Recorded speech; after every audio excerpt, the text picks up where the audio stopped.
An expert on behavioral health taking the stand this morning in the death penalty phase of the man who killed Hollywood police officer Yandy Chirino back in 2021. Jason Banegas pleaded not guilty back in October. CBS News Miami's Joan Murray is your reporter live in Fort Lauderdale. And Joan, his defense is really focusing on his tough upbringing, really hoping that the jury will spare him the death penalty.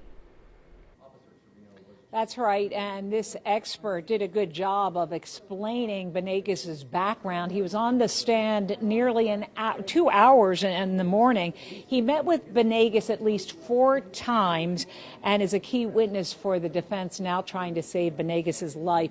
Banegas is now 22 years old. He was listening pretty intently to that expert who talked about what he learned from the sessions with Banegas. Banegas is facing death sentence or possible life in prison, depending on what a jury decides, for killing Officer Yandy Chirino back in 2021. Now, that expert is named Micah Johnson. He told the jury Banegas' childhood was filled with trauma from having no father figure, a mother who was sex trafficked and a drug user, and who left him to fend for himself. That on top of losing several friends to violence. In a nutshell,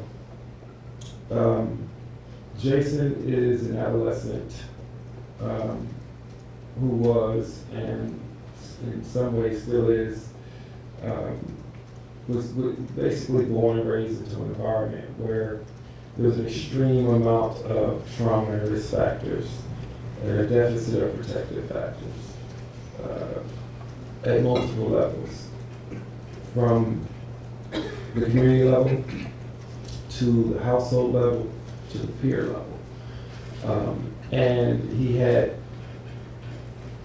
as you can imagine, mental health challenges that may have been triggered or exacerbated by some of the adversity and trauma that he experienced.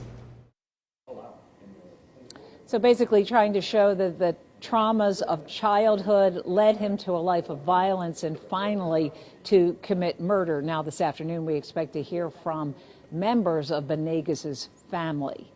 We'll bring you the latest at 5 o'clock. Reporting in Fort Lauderdale, Joan Murray, CBS News, Miami.